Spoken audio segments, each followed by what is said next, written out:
மறுநாள் விடியற்காலை 4 மணிக்கு அஸ்வினுக்கு ஃபோன் வர, வித்யா, அத்தா, நாங்கள் சென்னை வந்துட்டோம், எங்கே வரணும்? அஸ்வின் தன் வீட்டு அட்ரஸ் சொல்லி ஃபோன் வைத்தான். இப்போதைக்கு அவர்களை எப்படி ஏறெடுத்து பார்ப்பது என்று மனதில் திகில் பரவியது. அடுத்த 1 மணி நேரத்தில் வீட்டில் மணி ஒலிக்க அஸ்வின் கதவை திறந்தான். வித்யா, அத்தான் என்று வீட்டுக்குள் நுழைய போனவளை தடுத்து நிறுத்தினார் மகேஸ்வரன். சரஸ்வதி, தம்பி வா உள்ளே. மகேஸ்வரன், இல்லையே அக்கா, நான் எல்லாம் அவருடைய வீட்டுக்குள் நுழைய எங்களுக்கு தகுதி இல்லை. வேதா இருக்கும் இடத்தை சொன்னால் நாங்கள் கூட்டிட்டு போயிடுவோம். சரஸ்வதி, தம்பி ஏண்டா ஒரு மாதிரி பேசுகிற? வேதா என்று அஸ்வினை பார்த்தா. எப்படி பேச சொல்கிற? தகப்பன் போல வளர்த்தேன். என்னவோ பிரச்சனை இருக்கட்டும், சொல்லிட்டு போயிருக்கலாம். அவனுடைய ரத்தம் அப்படி. மனிதர்களை மதிக்க தெரியாத ரத்தம். இன்னும் விட்டா நிறைய பேசினேன். வேண்டாம் அக்கா, என்னுடைய வாழ்க்கை முறை வேறு, உனக்கு தெரியும். ஆனால் நீ கூட என்னை துச்சமாக நினச்சிட்ட இல்லை? சரஸ்வதி, தம்பி. அஸ்வின் கொஞ்சம் வருத்தத்தில் இருந்தான். எனக்கு என்ன பண்ணுறதுன்னு தெரியலை. விடுக்கா, இதை பற்றி பேச வரவில்லை. இதை பற்றி பேசணும்னா நீங்கள் என்னுடைய இடத்தில் வந்து பேசணும். ஆதி முதல் கௌரவம்னு ஒன்றை பிடிச்சிட்டு வாழ்ந்துட்டேன். இனி விட முடியாது. என்னுடைய பொண்ணு இருக்கும் இடத்தை சொல்லிட்டா நான் போயிடுவேன். அஸ்வின், மாமா. மகேஸ்வரன் இடைமறித்து, இங்கே உறவு கொண்டாட வரலை, என்னுடைய பொண்ணை கூட்டிட்டு போகணும், அதுதான் எனக்கு முக்கியம். சரஸ்வதி புரியாமல், வேதாவா, எங்கே இருக்கா? அஸ்வின், அம்மா, நான் அவர்களோடு போய் இடம் காட்டிட்டு வந்துடுறேன். சரஸ்வதி, என்னடா பேசுகிற? அவன் கோபத்தில் இருக்கான், அதுக்காக இடத்தை காட்டிட்டு வருவியா? வா போகலாம். அவளை நம்ம வீட்டுக்கு கூட்டிட்டு வந்துடலாம். அவள் நம்ம வீட்டு பொண்ணு. மகேஸ்வரன், அவர் அப்படி நினச்சிருந்தா வந்து கூட்டிட்டு போகணும் ஃபோன் பண்ணி இருக்க மாட்டார். வேதாவை கூட்டிட்டு வீட்டுக்கு வந்திருக்கலாம். சிலரோட மனதை எவ்வளவு சுத்தம் செய்தாலும் அதில் இருக்கும் அழுக்கு போகாது. இவனோட அப்பன் என்று சரஸ்வதியை பார்க்க அஸ்வினுக்கு தன்னுடைய பிறப்பை பற்றி தெரியாது என்று நினைத்த சரஸ்வதி, தம்பி கோபத்தில் எதுவும் சொல்லிவிட போறானோ என்று நடுக்கத்துடன் அவனை பார்க்க, மகேஸ்வரன் தனக்கே உண்டான மேன்மையான குணத்துடன் அக்கா சங்கடப்படுவாள் என்று நினைத்து அமைதியானார். திரும்பி நடக்க வித்யா அஸ்வினை பார்த்து அத்தான் என்று அழைக்க, அஸ்வின், உறவு கொண்டாட வேண்டாம்னு முடிவெடுத்தாச்சு, முன்னாடி போங்க, வருகிறேன். சரஸ்வதி, எங்கேடா போக போறீங்க? நானும் வரேன், நில்லுங்க. செருப்பை மாட்டிக்கொண்டு மகேஸ்வரனை தொடர்ந்து சென்றார். இதனிடையில் பிரதீப்புக்கு தகவல் கொடுக்க அவன் அந்த இடத்துக்கு விரைந்து வந்தான். வரிசை கட்டி நிற்கும் பல கோடி மதிப்புள்ள கார்களை இப்போதுதான் கண்ணால் பார்க்கிறான். எத்தனை கார்? ஏதும் பெரிய பணக்காரர்கள் ஒன்று கூடுகிறார்களா என்று வியந்தவன் கண்ணில் சரஸ்வதி விழுந்தாள். ஐயோ, காயத்ரி என்றவன் பின்னால் வந்த அழகிய பெண்ணையும் அவள் கெஞ்சி கொண்டிருக்கும் அஸ்வினையும் பார்த்து வயிறெறிந்தான். மகேஸ்வரன் காரில் ஏறிக்கொள்ள அவருடன் சரஸ்வதி ஏறிக்கொண்டாள். டேய், கோபப்படாதேடா, நீ சும்மா இருக்கா? அவன் பெரிய மனுஷன்னு அவனோட வந்துட்டேன். ஒரு பெண் குழந்தையை இழந்துட்டு இன்னொருத்தி வாழ்க்கையை கஷ்டப்படுத்திக்கிட்டு நான் ஒத்தையில் இருக்கேனேன்னு கொஞ்சமாவது யோசிச்சியா? சரஸ்வதி, அவனும் குழந்தை வேதனையில் இருக்கான். மகேஸ்வரன், அவனை கூட்டிட்டு வரும் பொழுதே என்ன சொன்னேன்? அவன் நம்ம குடும்பத்தை கெடுத்துடுவான்னு சொன்னேன், கேட்டியா? இப்போ என்னாச்சு? என்னுடைய 2 குழந்தைகள் வாழ்க்கையை கெடுத்துட்டான். உன்னையும் என்னிடம் இருந்து பிரிச்சுட்டான். சரஸ்வதி, அவன் பாவம்டா, ரொம்ப குற்றம் சொல்லாதே. மகேஸ்வரன், ராகவனின் வாரிசு எப்படி இருப்பா? அப்பன் ஒருத்தியை கூட்டிட்டு போயிட்டான். இவன் மற்ற 3 பேரை பிரித்து அங்கே ஒன்று இங்கே ஒன்றுன்னு இருக்க வச்சிட்டான். அவனுக்கு வக்காலத்து வாங்காதே. சரஸ்வதி, இவ்வளவும் மனசில் வச்சுக்கிட்டு தான் அவனை வளர்த்தியாடா? ராகவன் அமைதியானார். பக்கத்து வீட்டுக்காரர் அவருடைய பைக்கை அஸ்வினிடம் கொடுத்து வைத்திருந்ததால் சென்று பைக்கில் ஏறிக்கொண்டான். அணிவகுத்து இருந்த கார்களை முந்தி கொண்டு முன்னால் நின்ற கார் டிரைவரிடம் தன்னை தொடர சொன்னான். வித்யா வேறு ஒரு காரில் ஏறிக்கொள்ள கார்கள் அணிவகுத்து சென்றது. பிரதீப் தானும் அவர்களின் பின்னால் தொடர்ந்தான், வாடகை காரில். யார் இந்த அழகான பொண்ணு? இத்தனை கார் எல்லாம் சேர்த்து 10 கோடி இருக்கும். அதில் ஒரு காரில் உரிமையாக காயத்ரி ஏறி அமர்ந்து கொண்டாளே. காயத்ரி இல்லை, அவளுடைய இரட்டை பேர் தெரியலையே. மனதுக்குள் முணுமுணுத்து கொண்டே வந்தான். அஸ்வத் வீட்டு வாசல் முன் நின்றது பைக். பிரதீப் இறங்கி முன்னே நடந்தான். இங்கே யார் இருக்கா? எதுக்கு இங்கே கார் நிற்கிறது? பெரிய ஹோட்டல் போல இருக்கே, ரூம் போட வந்திருப்பாங்களோ? அஸ்வத் வீட்டு பெல் அடித்தான். அஸ்வத், வேதா இருவரும் கட்டிலில் ஒருவரை ஒருவர் பின்னிக் கொண்டிருந்தனர். அஸ்வத் ஃபோன் எடுத்து பார்க்க மணி 6 என்று காட்டியது. அஸ்வத், இந்த நேரத்தில் யார் வந்திருக்கா? வேதா அஸ்வத்தை கட்டிக்கொண்டு சினுங்கினாள். அஸ்வத், முயல்குட்டி யாருன்னு பார்க்கிறேன். வேதா, வேண்டாம், என்னை விட்டு போகாதீங்க. அஸ்வத், முயல்குட்டி யாராவது முக்கியமா வந்திருந்தா? வேதா, விடமாட்டேன். மறுபடியும் பெல் அடித்தது. அஸ்வத், விடுடா, பார்த்துட்டு போங்கன்னு துரத்திட்டு வந்துடுறேன். வேதா சினுங்கினாள். அஸ்வத், ப்ளீஸ் பேபிடா, 2 minutes. அஸ்வத் ஃபோன் சினுங்கியது. அஸ்வத் ஃபோன் எடுத்து காதில் வைக்க வேதா அப்பாவும் அக்காவும் வந்திருக்காங்க. அஸ்வத் திடுக்கிட்டான். என்ன, எப்படி திடீர்னு? அஸ்வின், காரணம் நான் தான். அஸ்வத், வர இரு என்று வேதாவை விட்டு வேதனையுடன் பிரிந்தான். முயல்குட்டி, உன்னுடைய அப்பாவும் அக்காவும் வந்திருக்காங்க. வேதா சட்டென்று கண் திறந்தாள். அவள் மனதில் என்னவோ ஒரு நெருடல் ஏற்பட்டது. நான் யாருன்னு கண்டுபிடிச்சிட்டாங்களா? அப்போ நீங்கள் பிரச்சனையெல்லாம் முடிச்சிட்டீங்க தானே? நிஜமாவே நாம கல்யாணம் பண்ணிக்க போகிறோம் தானே? அஸ்வத், ஆமாம். அவள் உதட்டில் முத்தமிட்டு, நாம சேர்ந்து வாழ போகிறோம். வேதா பயந்தாள். நாம பிரிய மாட்டோம் தானே? அஸ்வத், இல்லடா, உன்னை பிரிஞ்சு என்னால் இருக்க முடியாதுன்னு உனக்கு தெரியாதா? வேதா, எனக்கு பயமாக இருக்குது. நான் எங்கேயும் போக மாட்டேன். என்னை யார் கல்யாணம் பண்ணிக்கிட்டாரோ அவர்கிட்ட கொடுத்துடுவீங்களா? அஸ்வத், ஏன் குட்டி பொண்ணு மாதிரி இத்தனை கேள்வி கேட்குற? இதோ பாரு, நாம் பிரிய மாட்டோம். நீ, நான், நம்ம குழந்தை 3 பேரும் குட்டி உலகம் சந்தோஷமாக இருப்போம். வேதா, ப்ராமிஸ்? அஸ்வத், சத்தியமா? வேதா எழுந்து உடைகளை போட்டுக்கொண்டாள். அஸ்வத் பெருமூச்சு விட்டு மனதை திடப்படுத்தி கொண்டு கதவை திறந்தான். முதலில் கண்ணில் கிடைத்தது அஸ்வின், பின்னால் வித்யா, சரஸ்வதி, பிறகு மகேஸ்வரன். அஸ்வத், வாங்க என்று சொன்னவனை அதிர்ச்சியுடன் பார்த்தனர். பின்னால் நின்ற பிரதீப் ஆச்சரியத்துடன் பார்த்தான். மகேஸ்வரன், ஓ, என்னுடைய குடும்பத்தை கெடுக்க வந்த இன்னொரு ஆள். என்னுடைய குழந்தை எங்கேடா? அஸ்வத், சார். மகேஸ்வரன், வித்யா, உள்ளே போய் வேதாவை கூட்டிட்டு வா என்றதும் வித்யா உள்ளே நுழைந்தாள். அஸ்வத் அவளை தடுக்க முடியவில்லை. வேதா உள்ளே நடுங்கிக் கொண்டிருந்தாள். வித்யா உள்ளே நுழைந்ததும் வேதா என்று ஓடி சென்று கட்டிக்கொண்டான். அஸ்வத் பின்னால் வந்தவன், விபத்தில் அவளுக்கு பழைய ஞாபகம் போயிடுச்சு. வித்யா, வேதா உண்மையா? என்ன தெரியுதா? வேதா தர்ம சங்கடத்துடன் நிற்க, வித்யா, வேதா, நான் வித்யா, உன்னுடைய அக்கா. உன்னை காணாமல் எப்படி தவிச்சு போயிட்டோம் தெரியுமா என்று இடைவிடாமல் பேசிக்கொண்டே போனாள். வேதாவின் பார்வை அஸ்வத் மேல் இருந்தது. அஸ்வத் கண்ணால் தைரியம் சொன்னான். வித்யா, வேதா, வா, அப்பா உனக்காக காத்திருக்கார் என்று அவளை வெளியே இழுத்து செல்ல, அவள் அஸ்வத்தை பார்த்து கொண்டே போனவள் வெளியே நின்றவனை பார்த்து திடுக்கிட்டாள். அத்தான் என்று திரும்பி அஸ்வத்தை பார்த்தாள். மனம் குழம்பியது. மகேஸ்வரன் வேதாவை பார்த்து, அம்மாடி என்று தன்னோடு அணைத்து கொண்டு, வா போகலாம் என்று அவளை அணைத்து கொண்டு செல்ல, அவள் அஸ்வத்தை போல இருக்கும். அவன் யார் என்ற குழப்பத்துடன் அவர்களோடு சென்றாள். பிரதீப் வாய் பிளந்தான். வேதா, வித்யா, 2 பொண்ணுங்க.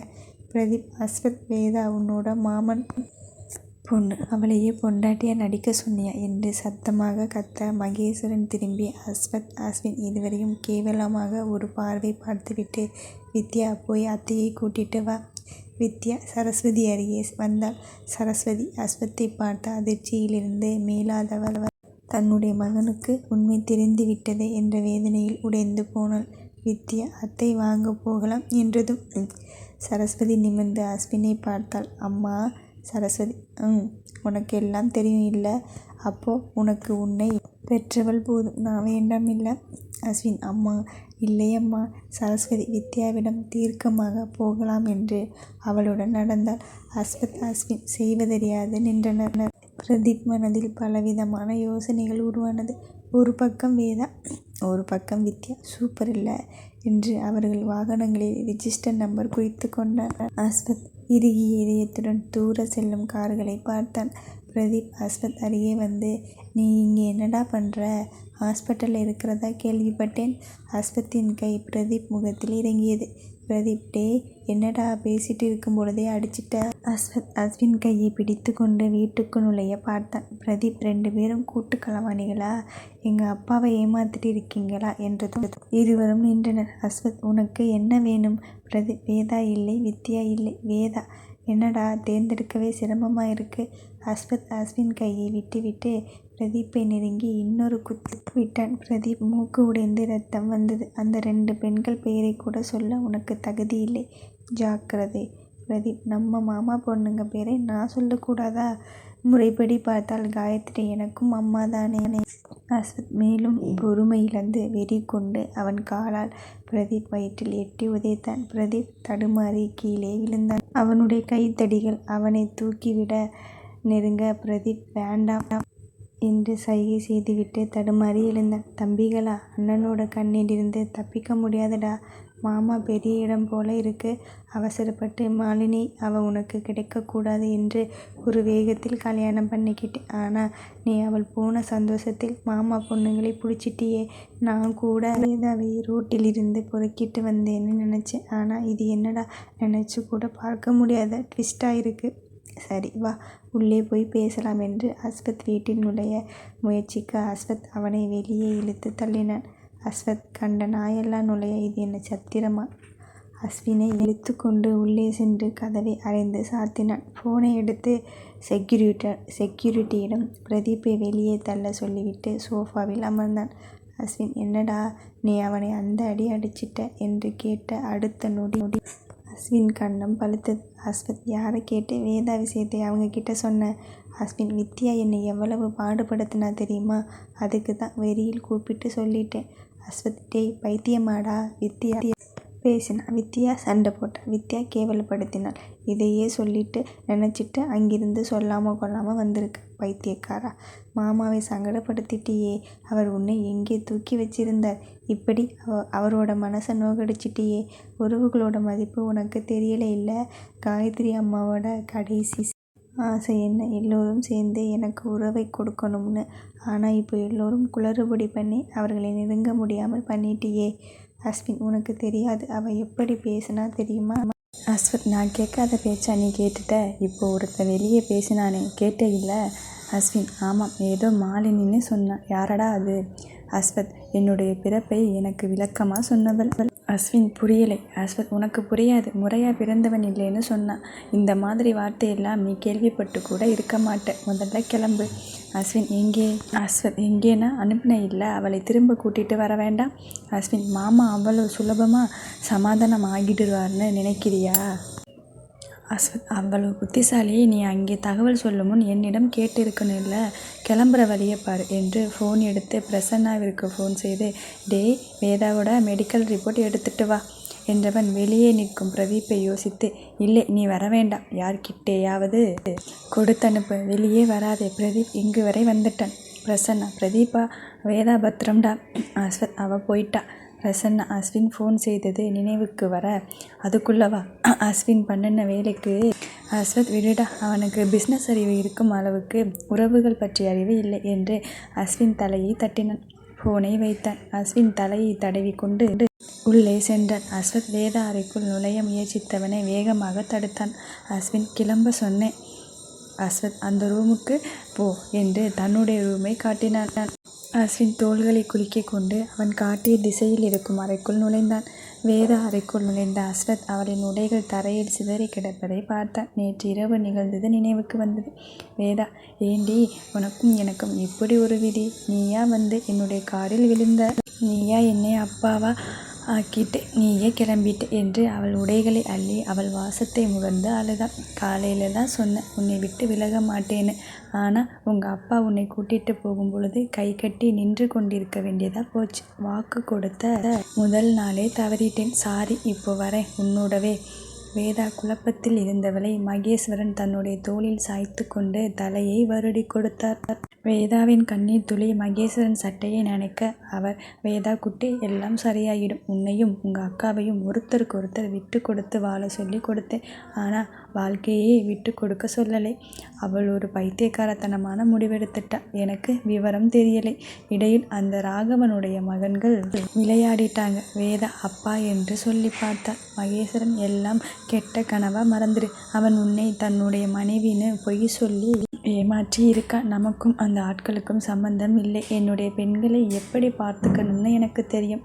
சீட்டை சாய்ச்சிக்கிட்டு படுத்துக்கோ. வழியில் எங்காவது நிறுத்தி சாப்பிடலாம். பாவம் குட்டி, பசியில் இருப்ப என்று அவர் சொன்னதும் அனிச்சையாக வயிறை தடவி கொண்டாள். எதையும் புரிந்து கொள்ள முயற்சிக்க விரும்பவில்லை. அஸ்வத் போலவே இருந்த இன்னொருவர் யாரு?